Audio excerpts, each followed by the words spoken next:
Selamat welcome. Today we'll be playing another dose of Aurora, D minus 38. So 38 days before Rosetta release. We're only playing with cards that have been spoiled so far from PD Amsterdam and the Aurora First Strike deck, but that won't stop us from just enjoying her, building a deck from the cards that are just available from us and from previous Tales of Area set. But from all four Rosetta heroes, I feel like she's the most complete that can be actually played right now. Because the other heroes, especially the Earth ones, they need the Earth or Decompose support to actually turn on their hero abilities. And for Azalea, we haven't really seen the payoff yet. Although we have seen the sigils to discount the Volzar, his weapon, we haven't really seen any great synergy or payoff from doing drawing and discarding. But Aurora, she's just purple Phi, and purple Phi does purple Phi things. We do head jabs, we do go again attacks, and we do attacks that synergize really well with Embodiment of Lightning. And we've learned previously from playing with or against Briar in the past that some generic attacks like Snatch and E-Strike work really, really well with Embodiment of Lightning. So we understood that having lightning cards is important to turn on her weapon and hero ability. And next up is we want low cost efficient attacks that work well into her turn sequence. So we want 0 and 1 cost attacks. So because with a 0 cost attack, we can 0 cost and then hero ability, weapon and hero ability with a blue in hand. And with a 1 cost attack, you can skip the weapon to and push that resource into the attack itself, but still have the 2 left over to do the Embodiment of Lightning hero ability. So I'm going to be finally publishing my D minus 38 deck list down below. So if you want to actually try her out, but you can only do this in the open format CC. You cannot do it in the normal classic constructed Talishar queue since she's not released yet. But yeah, overall, as a huge Phi enjoyer, I have a fully blinged out Phi, and I have my Uprising playmat. So being able to finally play a hero that's very similar to Phi but actually feels powerful and viable is a big relief for me, and it's been really fun. So today we're going to be playing against Azalea, who is notorious for being an aggro killer. Let's see how Aurora pairs up against Azalea and whether we can do enough damage and threaten enough to stop her before she snowballs and dominates us. That's it for the intro. Let's head over to the gameplay. Okay, playing Aurora versus Azalea. How we're gonna sideboard is against Rangers. We want our CNC. My sideboard is not properly configured yet, and we're gonna run our standard equipment. And aside from the CNC, we're gonna run our 1 defense reaction. We don't want to clump up on too many for this matchup since we need to be very aggressive. We're cutting 1 non-attack action because we want to be mostly doing attacks, especially if we're under red in the ledger. Again, we're playing against Alex, who's a local who's very good at Azalea. He won a bunch of armories all throughout Jakarta with his Azalea. So yeah, that's our sideboard plan. This is me just letting him know that Burn Up Shock at the time of recording is not yet properly configured because its meld is very new and probably very difficult to code, which would need some manual intervention. So when I cast it, I need to declare that I'm playing which side I'm playing, and he needs to remove his life points manually, and I need to get back my action point from the go again. Since it's not currently coded, when I play it, it just takes away my action point without giving me one back. So you're gonna see me use the manual mode every time I play the Burn Up Shock. But overall, I've been having a ton of fun playing Aurora. She's very, very fun to play. Very Fi-like, but with arcane damage, and it's just very interesting on how you can sequence her attacks and non-attacks, lightning cards and non-lightning cards to make the most out of your turn, your hero ability. You weave in that weapon hit. It's just really interesting. And she also currently has the same issues. She doesn't block very well. Okay, now straight to the gameplay. Our opening hand is decent, but it depends whether we can keep this hand or not, whether Alex will dominate an arrow and send it to us, or send a big arrow, or just set up and not attack whatsoever. Sadly, he has the knock, which means there's a red in the ledger, which is buffed and dominate, 8 dominate, so we just block with a 3 block, keeping a CNC and a blue in hand. And why we block with that one instead of Lightning Surge? First of all, it has 3 block, and second, Lightning Surge is a lightning card, so in case we draw something like CLV, we can like maybe play it and keep it around if we want, but I don't see any reason to, since we're under red in the ledger. So yeah, we're just gonna pitch the non-lightning, since we want to keep the blue lightning card for our next turn, and we're gonna arsenal our lightning form. So they either give us 2 cards here, or they take 6 and we blow up their arsenal, which is a pretty good crackback for a red in the ledger, because our deck doesn't have a lot of big attacks. We're kind of like 5, we're sending 3s and 4s. They're tanking a bit here, and finally decide to just take the damage, let me blow up their arsenal, which was another knock, which was scary. Back-to-back red in the ledgers is what you don't want to see. Okay, this hand's pretty good. We have a lightning card in arsenal, so we have a target for our weave lightning. We have a blue to pay for it and to use Aurora's ability, and we have an E-strike to bottom the other blue. 13 with inertia and blood rot, so it's total for 15. It's vanilla damage though. Total 16 with the on hit of the searing. We're just gonna crack back, weave lightning, and how we get our go again is, since weave lightning is a lightning card, we Aurora, get our embodiment. We send our embodiment of lightning. If it connects, oh no, this is actually better, because I can either draw a card or buff power here, and we get the go again, and then we send our embodiment of lightning last, which means it's like we used our hero ability later since we're saving it, and the embodiment of lightning will be coming in for 8 due to our weave lightning. This is them just making sure where the heck did we get our go again from, which is very, very powerful. Like, playing E-strikes and snatch with go again is powerful. So we explained that after weave lightning, we pitch 2 to use our hero ability. That's how we got the embodiment to give the E-strike go again.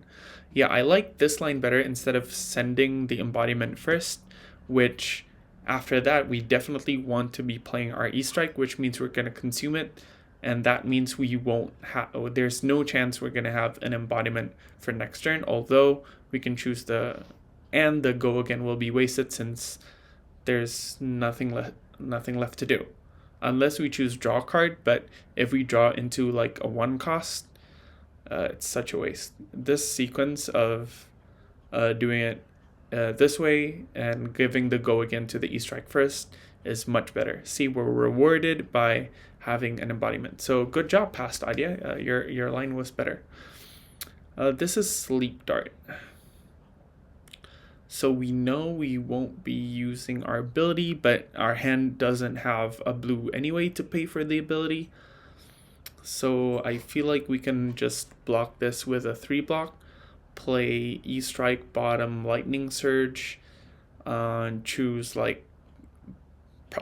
buff power for sure, and then send a Snatch. If the Snatch hits, we get something for our arsenal. But we'll see what arrow they send. Yeah, E-Strike is just really, really powerful and a hero that can consistently give E-Strike go again. So thankfully, the other 2 cards are not buffs. Or do they crack the snap here? Oh yeah, yep. Sleep Dart for 10, snapped. So we're taking 10, we don't have a hero ability, and then they use Codex. Thankfully, we have an E-Strike in our discard, so we can, that's the only thing that makes sense. We don't have pitch for either CNC or Lightning Form, and the blue Arcanic Crackle or whatever it's called, that the fuse deal 1 arcane, it's a blue, so it's much worse. So we're going to use our we're going to grab E-Strike and discard E-Strike. So keeping with the same line as before, but since they're sending a red in the ledger for 7, we're going to block with a 3-block.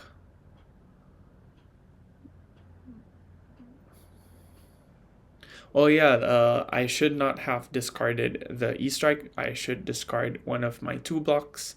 This is me realizing, oh yeah, I need to keep a 3-block since the other 3 cards, Lightning Form, Lightning Surge, and Snatch all has 2 blocks, and the red in the ledger has the Rain of Arrows buff. It's not only coming in for 5, so we need a 3-block, and we're going to use our body and arm piece. So we're grabbing the E-Strike, and then we're discarding a 2-block that we don't want to keep, the 1-cost one, since we don't have a blue in hand. And then we're blocking with E-Strike and like all that. We can still do like our E-Strike for 6 now, since we have a frailty, and then Snatch. We're still cracking back for 10 after blocking 7, so it's kind of equal. They had a 17-point turn. We're gonna follow up with a 17-point turn as well. This is interesting, sending the Snatch first, because I guess if we draw something, we can yeah, if we draw a worse card, we can bottom that to the E-Strike. Or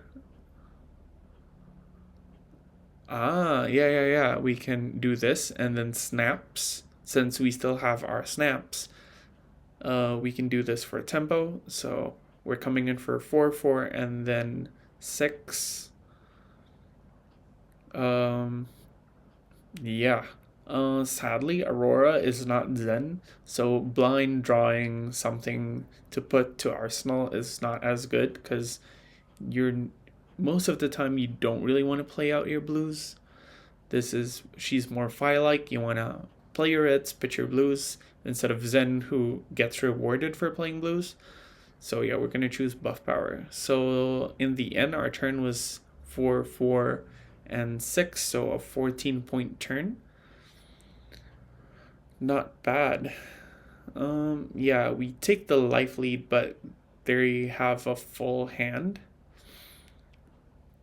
So we're going to try to utilize our armor, and sadly we have a bunch of, not a bunch, we have like 1 non-block and 1 2-block in hand, so this hand doesn't block the best.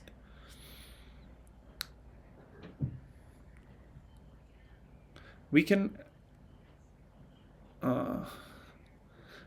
fully block Bolt and Shot out but they still have Bullseye Bracers and Codex in deck.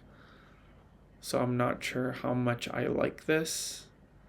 This is me cantripping the non-block to the bottom of the deck, so we have more chance to block out if they come in hot with another big attack.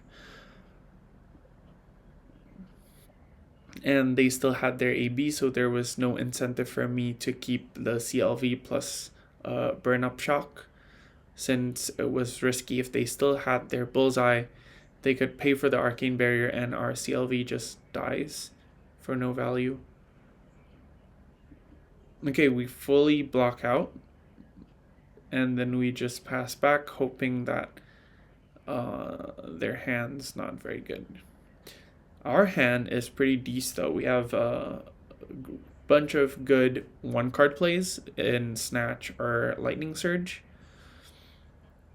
Okay, they're dominating an arrow. This is for 6. We can't fully block it, so there's no reason in trying to do so, since this one does not have an on-hit and most of her arrows are at 5. So we can try blocking the second arrow instead with a Vela Flash and our armors. So I feel like not blocking here is correct, and we don't die to Rain Razor since we're at 9. If we were at 8, I think there was a consideration to play around Rain Razors, but we do not. There we go, 5-point arrow, so we block out with 2 pieces of armor and Vela Flash, which is really good for us. This means we can Sizzle, and then interesting here, Sizzle, this is where I want to talk about Sizzle a little bit.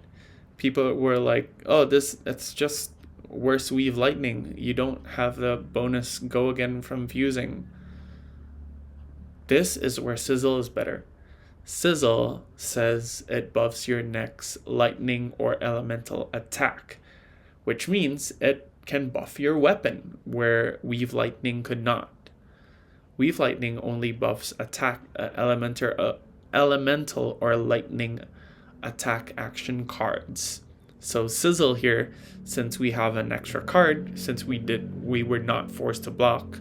I mean, we could have blocked and saved our armor, but I think pushing more damage is better, especially because Sizzle doesn't work with Snatch. If Sizzle worked with Snatch, I think blocking with Lightning Surge would be fine.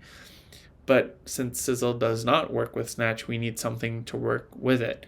But we don't want to just play Sizzle plus Lightning Surge, since that's just, okay, vanilla damage.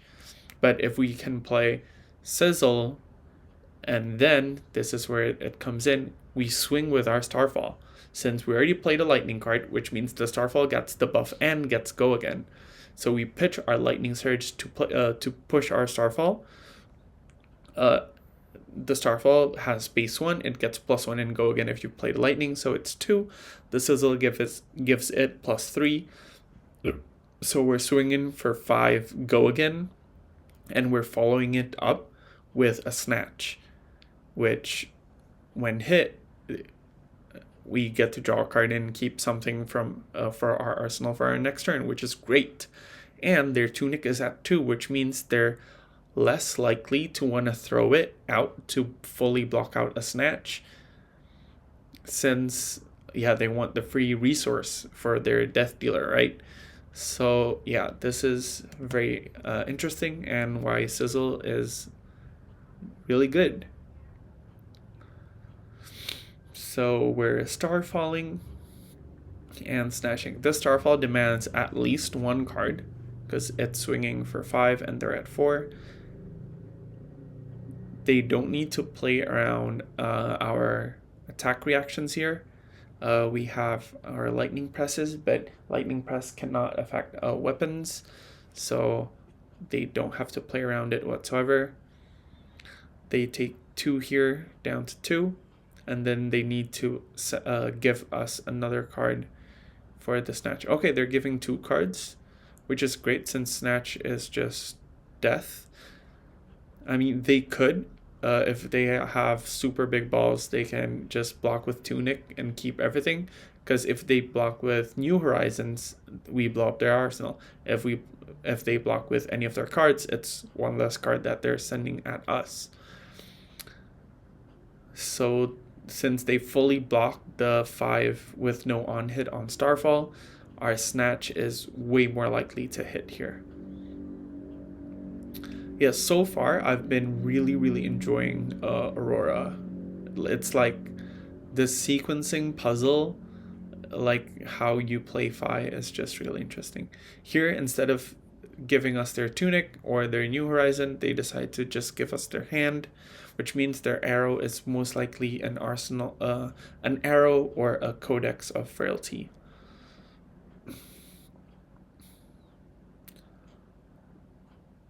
Okay, this looks like death. Thankfully, they don't have their snaps and bullseye, because or just snaps, because they have the resource for Tunic. Because our hand is 3 non-blocks. But yeah, I realize here I can't fully block it. I probably would if I could. But yeah. So they get to keep their Endless Arrow back to their arsenal. And our hand is 3 card 9. But with us being at low life total, Lightning Press becomes a real threat. So anytime they underblock, we can just use the Lightning Press for the win, since it's unlikely that Azalea brings in traps against us. They fully block the first one, so we send the second one. If they block with a 3 block, then we're kind of screwed. But here they block with a 2 block, which means our +3 means we get 4 damage through. And they did not have their D-React here. Okay. Yes, I understand that Aurora is missing a ton of cards. We don't have her spec yet. We don't have the other meld card.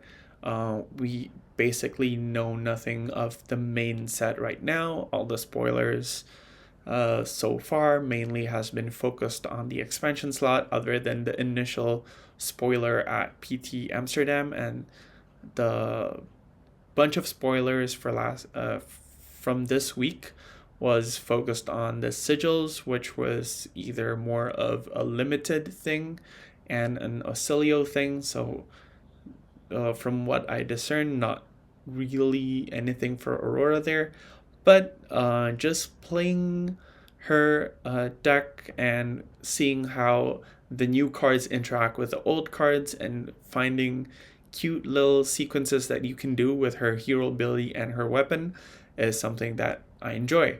So hopefully you enjoyed it too, and if you did, don't forget to comment down below or like and subscribe to get more Flesh and Blood content directly to your YouTube video feed. That's it for today's video, and as always, sampai goodbye!